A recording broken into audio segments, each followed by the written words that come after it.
वालेकुम दोस्तों, आज की वीडियो में हम बात करेंगे कि यूट्यूब की ऐसी न्यू अपडेट्स जो छोटे चैनलों को ग्रो करने में काम आएगी। जी हाँ दोस्तों, उस अपडेट के बारे में आपको मैं बताता हूँ कि कौन सी अपडेट है जिसका नाम है ऑडियंस बाय वॉच बिहेवियर, जिससे हमें ये मालूम हो रहा है कि मतलब लोगों के हमारी वीडियो देखने का कैसा रवैया है, कैसा बिहेवियर है। जी हाँ दोस्तों, 3 किस्म के व्यूअर होते हैं। जी हाँ दोस्तों, एक होते हैं न्यू व्यूअर, एक होते हैं रेगुलर व्यूअर, एक होते हैं कैजुअल व्यूअर। न्यू व्यूअर वो होते हैं जो आपकी पहली बार वीडियो देख रहे होते हैं, आपने उनको ग्रो करना है कि ज़्यादा से ज़्यादा न्यू व्यूअर आपकी वीडियो देख रहे हैं और आपने दूसरे व्यूअरों को भी बरकरार रखना है। जी हाँ दोस्तों, एक होते हैं रेगुलर व्यूअर, वो व्यूअर जो मतलब कभी आपकी वीडियो रोज़ाना देख लेते हैं, सामने आ जाए या सर्च करके या ब्राउज़र फीचर के ज़रिए। जी हाँ दोस्तों, और कैजुअल व्यूअर वो होते हैं जो आप 1 से 5 महीने में कभी वीडियो सामने आ गई तो देख लेते हैं। जी हाँ दोस्तों, आपने ना सबको बराबर रखना है। जी हाँ दोस्तों, आपने न्यू व्यूअर को 60% रखना है और बाकी दोनों व्यूअर को 20-20%। चलते हैं वाईटी स्टूडियो में और आपको वहाँ तफ़सील से मैं आपको बताता हूँ कि कौन-कौन सी चीज़ें आपने करनी है और मैं आपको करके दिखाता हूँ। जी हाँ दोस्तों, चलते हैं वाईटी स्टूडियो में मोबाइल की स्क्रीन पर। तो अब हम वाईटी स्टूडियो में आ चुके हैं।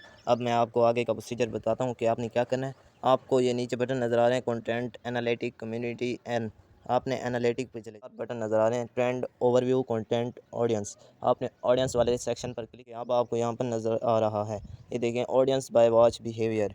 ये देखें न्यू व्यूअर 99% हैं, कॉजल व्यूवर 0.9% है और रेगुलर व्यूवर 0.1% है। ठीक है दोस्तों, मेरा न्यू चैनल है इसलिए मेरे ज़्यादा नहीं है कॉजल और रेगुलर व्यूवर, जो भी आ रहे हैं न्यू व्यूवर आ रहे हैं क्योंकि सब्सक्राइबर इतने नहीं हैं। इसलिए उम्मीद करता हूँ कि आपको आज की वीडियो पसंद आई होगी। अगर पसंद आए तो लाइक करें, कमेंट करें, सब्सक्राइब करें ताकि हम आपके लिए ऐसे इन्फॉर्मेटिव वीडियो लाते रहें।